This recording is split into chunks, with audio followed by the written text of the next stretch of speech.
جو میں تمہیں وصیت کر رہا ہوں تحریر کی شکل میں، جب بھی جس زمانے میں میرے چاہنے والوں تک پہنچے ان سے بھی میری وصیت ہے۔ مولا وصیت امام حسن امام حسین کے ساتھ آپ سب افراد کو بھی شامل کیے ہیں۔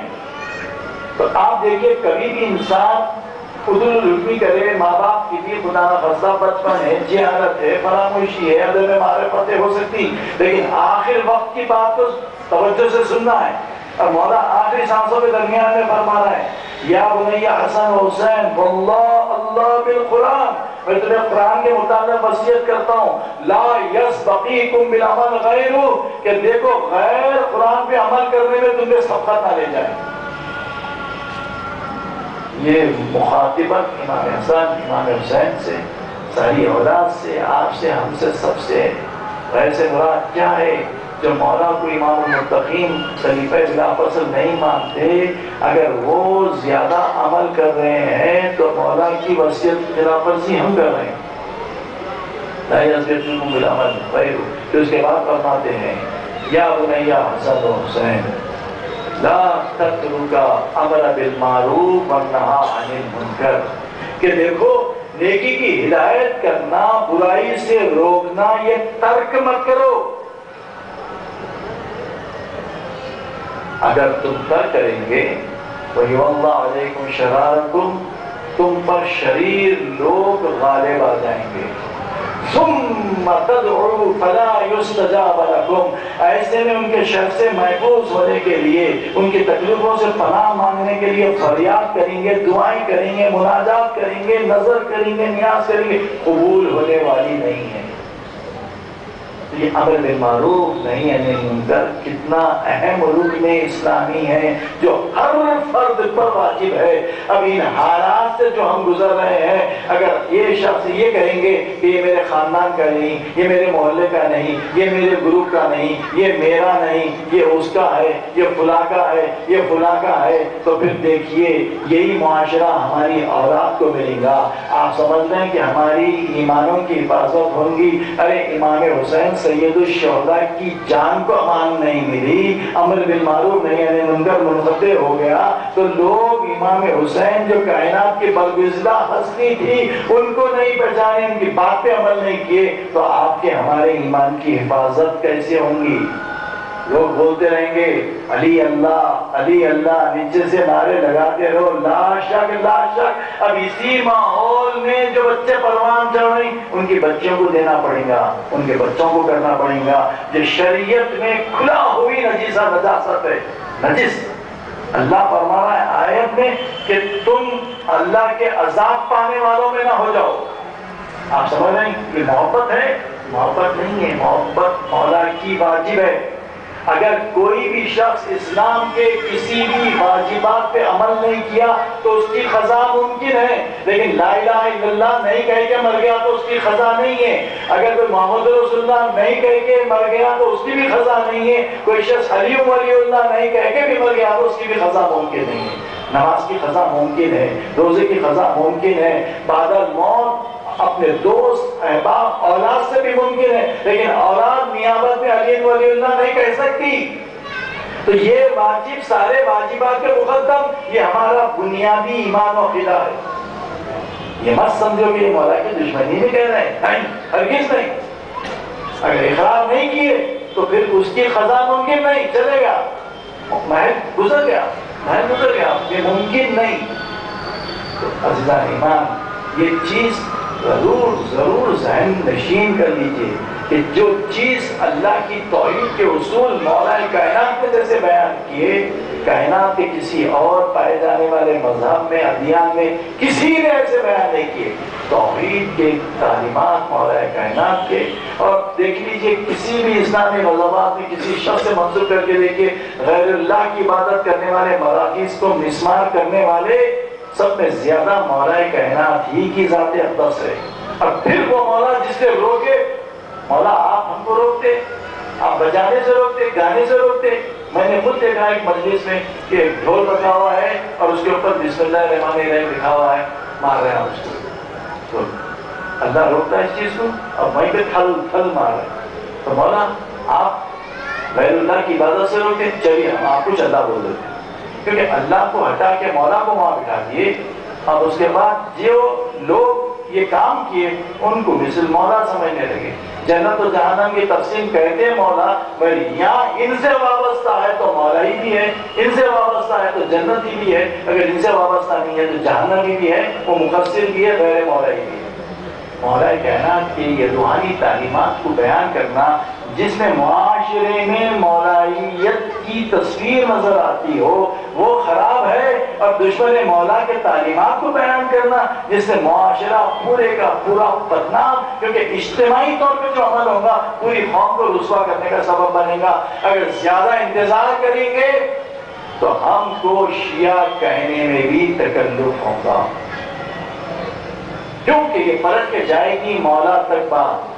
کہ پورے 9 مجالس میں جو ہر مجلس میں اس کا ذکر ہوا، آپ دیکھیے ہمارے پاس دلائل ہیں، مولا کے خطبات ہیں، جس طریقے سے اللہ کے اس فرشتہ رسول کے نائب وزیر جانشین مولا کائنات نے اپنے کلام بلاغت میں نہج البلاغہ کا آغاز کیا، وہ اسی سے اول الدین معرفت اللہ، دین کی ابتدا معرفت ہے۔ کیا یہ چیز ممکن نہیں ہے؟ اصلاح ہو سکتی ہے، سب کے سب مل کے بیٹھنا چاہیے، یہاں پر بھی علماء ہیں، ایسا نہیں ہے۔ جب آپس میں علماء جو زیادہ پڑھے لکھے جانے جاتے ہیں ان میں اتفاق نہیں تو آپ عوام سے کیسے اتفاق کی توقع کر سکتے ہیں؟ یہ اللہ کے عذاب کی ایک شکل ہے۔ جب اللہ کی نافرمانی برسر منبر کریں گے تو مولا کی تائید نہیں آئیں گی، مولا کی جانب سے عذاب ہوگا، اور سب سے ادنا عذاب یہ ہے کہ ایک مومن دوسرے مومن کو برداشت نہیں کرے گا، اخلاق کی دولت سے محروم کر دیا جائے گا۔ اب مولا علی اپنے دونوں بیٹوں کو مخاطب ہو کے فرماتے ہیں کہ دیکھو اصلاح ذات البین، آخری وصیت۔ اب اس کے بعد میں مسائل پہ آتا ہوں، مولا کے آخری جملے، اے بیٹا حسن حسین، دو بچھڑے ہوئے لوگوں میں، دو گمراہ لوگوں میں، دو آپس میں اختلاف پائے جانے لوگوں کے درمیان اصلاح کرا دو۔ اصلاح ذات البین، ہر چیز گفتگو سے حل ہو سکتی ہے، کوئی ایسی چیز نہیں ہے جو گفتگو سے حل نہیں ہو سکتی، بس بیچ میں کے شیطان کو ہٹانے کی ضرورت ہے جو نفس ہے، جس کا نام ایگو ہے۔ صرف بس یہی ایک چیز ہے، یہ ہٹ گیا تو فوری رحمان آ گیا، مولا آ گئے، رسول اللہ آ گئے، امام حسین آ گئے، کوئی بھی ہو، سارے عالم اسلام میں اگر یہ ہم فارمولہ اختیار کریں تو ہر چیز، مومنین تو بہت آگے کی منزل ہے، عامت المسلمین میں اگر سب مل کے گفتگو کریں، کیونکہ میں نہیں سمجھتا کہ کوئی مولا علی کو کوئی رسول اللہ کا وارث نہیں مانتے اور امام حسین اور حسن کے شان میں گستاخی کرتے، ہرگز نہیں۔ ہاں چھوٹے موٹے اختلافات جا سکتے ہیں اختلافی، تو اگر رسول اللہ ابو لہب سے بات کرنے کے لیے دعوت دے سکتے ہیں، مولا کائنات ابو سفیان کو اسلام میں لانے کے لیے قبول کرتے ہیں یا معاویہ سے گفتگو کرنے کے لیے تیار ہیں، رسول اللہ اپنی صاحبزادی کو یہودیوں کے پاس شادی میں بھجوانے کے لیے راضی ہو سکتے ہیں، تو ہم آپس میں کیوں راضی نہیں ہو سکتے؟ اس لیے کہ لاکھ برے ہوں، ابو سفیان سے کوئی برا نہیں ہوگا، معاویہ سے کوئی برا نہیں ہوگا، یزید سے کوئی برا نہیں ہوگا، اور پھر مولا کے خود امام حسین عمر ابن سعد سے بات گفتگو کیے شب عاشور تک کہ امام حجت ہو جائے، تو نہیں جانتا کہ میں کون ہوں، میں کون ہوں، تاکہ گناہوں میں زیادہ مبتلا نہ ہو۔ یہ فکر کو تبدیل کرنے کی ضرورت ہے، ضروری ہے کہ یہ فکر تبدیل ہو۔ کوئی کسی کا دشمن نہیں ہے، کوئی کسی کا دشمن نہیں ہے، سب سے بڑا دشمن ہمارا اپنا بہکا ہوا نفس ہے۔ اس سے ڈرنا چاہیے، اس سے ڈرنا چاہیے، اس لیے کہ جب مولا مسند خلافت پر مسجد کوفہ میں منبر پہ آئے تو کافی ہجوم تھا، جو مولا کی جے جے کہہ کرتے تھے، تعریف کرتے تھے، تو مولا نے خطبے کو روک کر ہاتھ کا اشارہ کیا، ان کو خاموش کیا، اس کے بعد کہا کہ دیکھو تم میری تعریف کیوں کر رہے ہیں؟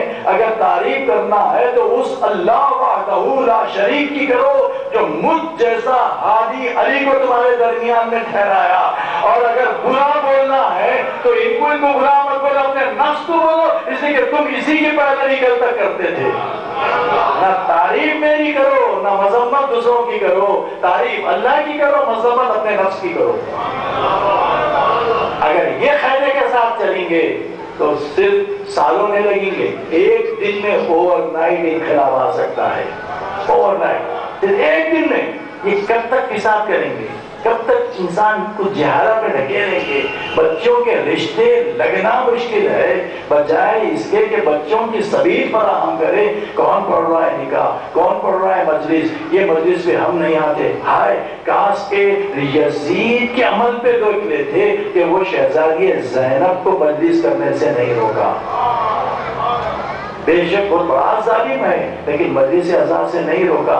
اگر مجلس کسی کو کرنا نہیں آتا تو خود آگے پڑھ دیجئے، نہیں فلاں کے پاس سے آگے پڑھیں گے بھی نہیں، آگے پڑھیں گے بھی نہیں۔ لیکن پیسہ کب تک چلے گا؟ بچیاں عمر رسیدہ ہو رہی ہیں، ان کی شادیاں ہونا مشکل ہے، بے روزگاری کا بول بالا ہے۔ میری نگاہ میں 15-20 بچے بھی ایسے نہیں ہیں جو 10,000 روپے کماتے ہو، جو اقل ترین عزت کے ساتھ زندگی گزارنے کے لیے ضروری ہے۔ مائیں انتظار میں ہیں، بچیاں پڑھ لے رہے ہیں، میٹرک سے رشتہ کرنا شروع ہوا، انٹرمیڈیٹ میں آ گئے، انٹرمیڈیٹ کے بعد گریجویشن میں آ گئے، گریجویشن کے بعد پوسٹ گریجویٹ ہو گئے، یہاں تک کہ مجبور ہو کے بچی کو کام پہ بھی لگا دیا۔ انتظار ہے، رشتے نہیں آتے۔ اب اپنی قوم کے بچیاں، اپنے سادات گھرانے کی بچیاں کہیں غیر میں چلے جائیں تو کون ذمہ دار ہے؟ بچہ کفو نہیں ہے، یہ کفویت شریعت ہے۔ اگر علی نہ ہوتے تو فاطمہ کا کوئی کفو نہ ہوتا۔ یہ لفظ استعمال میں نہیں آتا، کون دانستہ طور پہ بھٹکا دیں گے۔ کتنے ایسے ہیں، 55,000 سے زیادہ مسلمان بچیاں یہاں پہ شادی کے لائق ہیں، لیکن کوئی شادی کے لیے رشتہ کرنے کے لیے آگے نہیں ہوتا۔ ہر جگہ یہ حیرانی پریشانی ہے، لوگ لڑ لے رہے ہیں، یہ اخبار والے وہ اخبار سے لڑ لے رہے ہیں، اسی طریقے سے اہل حدیث اہل اخباریت سے لڑ لے رہے ہیں، مولا چاہنے والے اخباریت سے لڑ لے رہے ہیں۔ کوئی اخباری بول رہا، کوئی اصولی بول رہا، کوئی مولائی بول رہا، کوئی زمانے کے بدنام زمانہ کے نام سے منسوب کر کے کوئی کہہ رہا ہے کہ اب تو ملا احمد کا گروپ ہے، کوئی کہہ رہا ہے طالبان کا گروپ ہے۔ ہم سب اگر متحد ہیں اہل بیت پہ، قرآن پہ، تو ہمارا گروپ تو مولائیت کا گروپ ہونا چاہیے۔ پھر بڑے بڑے شرفا گھبرا رہے ہیں کہاں ٹائٹل لگ جاتا کی، اس لیے کہ یہ ٹائٹل کا دینے والا اللہ ہے، افراد نہیں ہے، ٹائٹل کا دینے والا اللہ ہے۔ وہ کون ہے اللہ؟ اللہ نے کہا مومنین کی گواہی قابل قبول ہے۔ یہ ٹائٹلوں سے گھبرا رہے ہیں، پڑھے لکھے لوگ بھی گھبرا رہے ہیں، کسی میں اتنی حمیت نہیں ہے امام حسین کے ماتم داروں میں یا عزاداروں میں یا مولا کا جشن کرنے والے یا مجلس کرنے والے میں کہ آگے بڑھ کر آئیں گے۔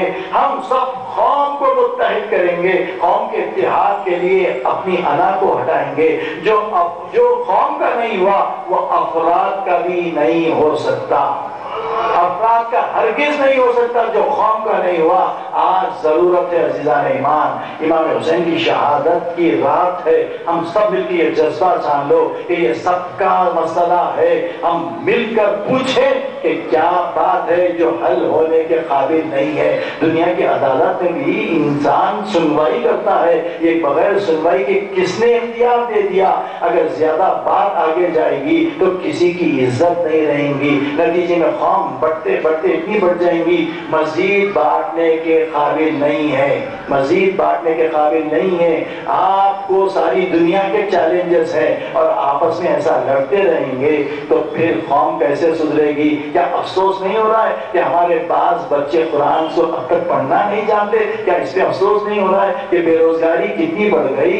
قوم کا جس طریقے سے کسی کاروبار کی فیکٹری کا یا کاروبار کا دیوالیہ نکل جاتا، قوم کا معاشی دیوالیہ نکل گیا۔ ایک چیز کے لیے لوگ محتاج ہیں، پڑھائی کے ذریعے سے، پیسے کے ذریعے سے، صحتوں کے ذریعے سے، اخلاق کے ذریعے سے۔ کون سے زاویہ ایسا ہے جس میں خود مختلف بتائے سوائے شر کرنے کے؟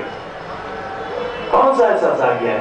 تو بس میں نے جو میسج دینا تھا دے دیا، یہ شب عاشور کا تھا، ہم سب کی ذمہ داری ہے، اور آگے بڑھے تو یہ سب چیز میں نے جیسے کہا ایک دن میں مسئلہ حل ہو سکتا ہے، چونکہ تفرقہ ڈالنے میں اپنی سلامتی ہے، یہ سلامتی چند دن کی ہے۔ سوچو کہ کل آنے والے موت آئے گی، موت آئیں گی، اعمال کی کتاب کھل جائیں گی، اور اللہ فیصلہ کرنے کے پہلے خود مخاطب ہو کے کہے گا کہ اے بندے پڑھ لے، تو خود انصاف کر۔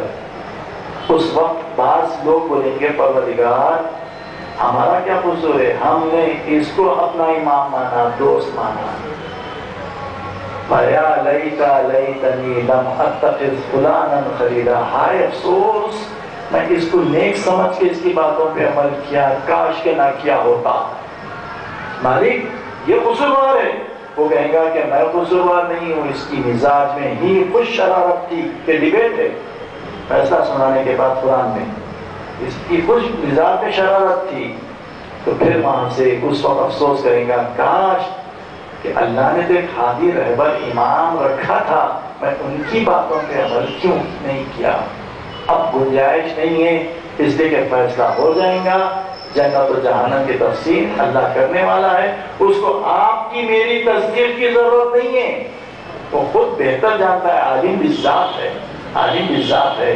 بس ہزاروں امام حسین کا غم ہے، شب عاشور ہے۔